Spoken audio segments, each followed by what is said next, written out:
Magavana kuma kaunti iria ciũmbĩte ngwatanĩro ya Lake Region marĩtie thutha wa kĩgomano kĩao kĩa mũgwanja kũrĩa mahinyĩrĩirie ndereti ya kwenda marehe njanjo kuma nja ya bũrũri nĩguo kũhota kũhũrana na mũrimũ wa COVID-19 ũrĩa wonekete gwakĩrĩria mũno kaunti-inĩ ciao.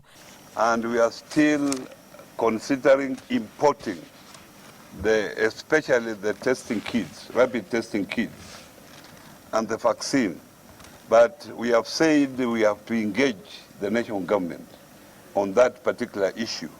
The problem is we must get a source we can afford, and that we have also established, which we cannot reveal now, but we'll discuss those things with the minister and see whether there's other procedural issues that need to be cleared.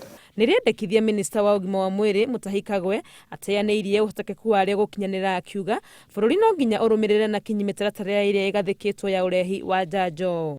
Kenya's policy and philosophy in terms of acquisition of the vaccines is very clear, and we have explained it in the past. There are only 3 sources of vaccines at the moment. The first one is government to government, and this has got is clear because of the authenticity of the source of the vaccines.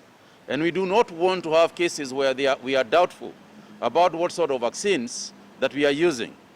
Mutahi agĩthiĩ na mbere kuga kũgũra njanjo rungu rwa ngwatanĩro ya COVAX nĩ kũrateithia hanene kũnyihia thogora na nĩ wega mbeca cia mũingĩ ihũthĩrwo na ũigĩrĩrĩki. Essentially the budget is one kitty, whether it is in the counties, whether it is at the national level.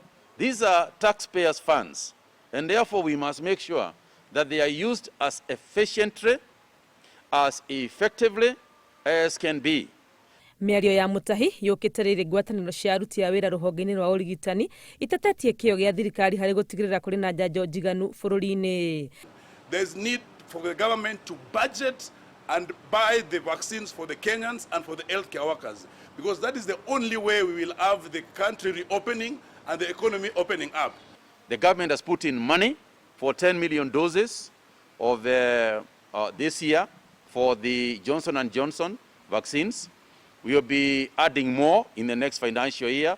Thirikari ĩrĩ mĩhang'o-inĩ ya kũheana dosi ya kerĩ ya njanjo ya mũrimũ wa COVID-19 kũrĩa nginyagia rĩu andũ makinyĩte 200,000 marĩkĩtie kwamũkĩra njanjo cierĩ. Ngĩribotera Inooro TV rĩtwa rĩakwa nĩ Wangui wa Mwangi.